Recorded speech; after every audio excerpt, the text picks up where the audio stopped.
Mariachin released. Police raid women's group Empower. I'm Suhaila Saifuddin. This is Cuppa News.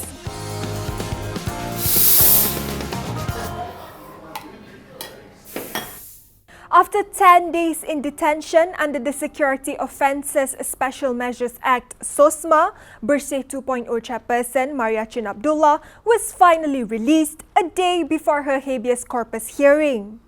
Images of a beaming Maria was shared by her supporters on social media. Inspector General of Police Tan Sri Khalid Abu Bakar had earlier confirmed her release in an interview with China Press, but he did not disclose further information on whether there are any conditions attached.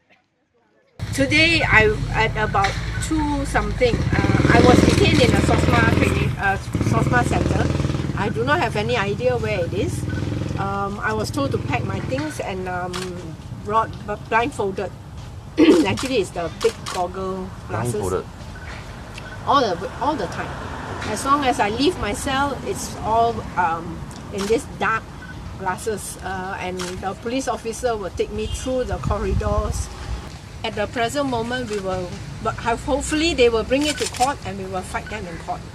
Yeah, because my detention is actually illegal.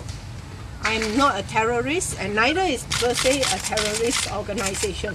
All along, I've been kept in solitary confinement with no contact outside. Whenever I leave the cell, they blindfold me. I don't even know where I'm going. Take me out of the center to Jinjiang or to Dangwangi or to Bukit Aman is all blindfolded. You lose that sense of direction, time, sense of what is happening outside. In the solitary confinement, the lights are on 24 hours. You don't really know whether when you wake up is day or night. And it's, that is a very humiliating condition to be in. Yeah, Maria was arrested on the eve of Bersih 5 rally following a police raid at the Bersih office. The IGP told reporters last week that her detention under SOSMA had nothing to do with politics or the Bersih 5 rally, but offences related to national security. Maria's lawyers filed a habeas corpus application at the High Court on November 22nd, seeking for her immediate release from detention. The court set November 29th to hear the application. Before Maria's release, police raided the office of women's rights group Empower that counts Bersih 2.0 as one of their allies. Then I asked for who is the person who in charge and any letter.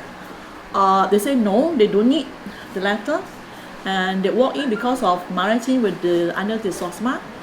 So when I was not open the gate outside, one person already said, "You will not open the gate, you will not cooperate. We're going to charge you, arrest you under SOSMA."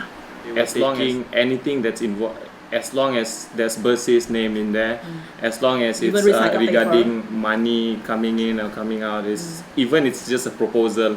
So I don't really understand that part, but what we do is we cooperated because there's nothing to hide. Yeah.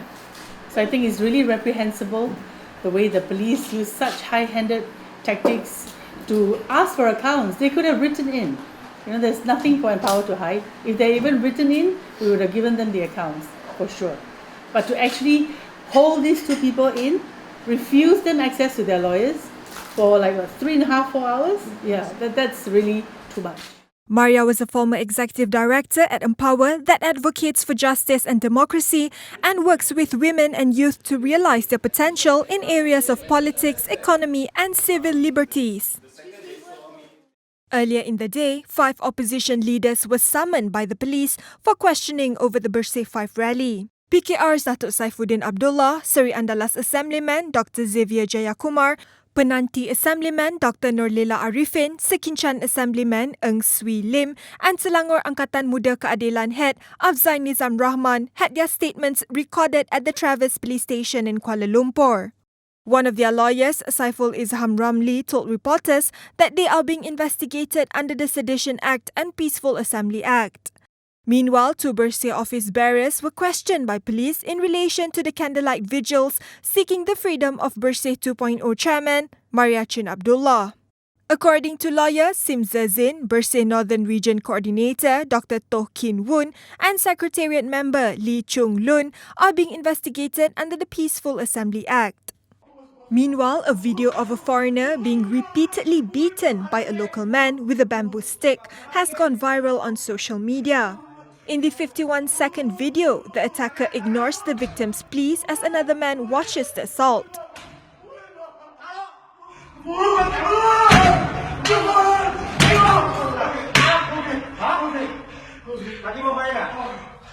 The video has been shared over 7,000 times on Facebook, and many netizens have urged the police to investigate the incident.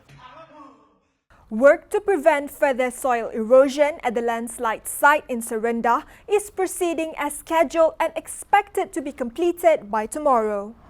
Kerja pembersihan tapak telah 20% selesai dan akan disambung hari ini, dan kerja-kerja sheet piling telah pun selesai sepenuhnya, dan hasil pemetaan awal pihak JPS tidak menemui sebarang punca yang boleh menjadi punca aliran ke Taman Idaman. Bagaimanapun, laporan awal hasil pemetaan dijangka siap pada petang ini dan akan dibentang kepada pihak JKR bersama dengan laporan pihak JMG. Fauzi added that there was no water movement on the surface of the operation area, but there was still some underground water movement. Gabions are also being built to prevent soil erosion. Meanwhile, District Police Chief Superintendent R. Subramaniam said that the site was safe enough to pull out the remaining 4 cars. Residents would be able to return home by Friday or Saturday, pending the results of the full report by JKR. Also making headlines on Monday, a Thai national was brutally murdered after she allegedly refused to give money to her worker, a suspected drug addict. The body of 35-year-old Hayi Matio alias Sharipah was found in a pool of blood in the kitchen of her house in Kampung Cheyah, Marang, about 7:30 p.m. on Sunday. Police recovered the murder weapon and launched a manhunt for the suspect, also a Thai national in his 20s. According to neighbours, the suspect had been extorting the victim, a single mother of a 6-year-old girl, over the past 4 months. The Road Transport Department, JPJ, has denied rumours of an increase in road tax for motor vehicles of 880cc and above starting January next year. In a statement, JPJ said the information of a 25% hike that began circulating via social media and WhatsApp earlier in the day was fake. More than 1,000 people from primary and secondary schools in Johor yo-yoed their way into the Malaysia Book of Records. They created a record of having the largest Diabolo participation of such an event at SJKC Peichi in Johor Bahru.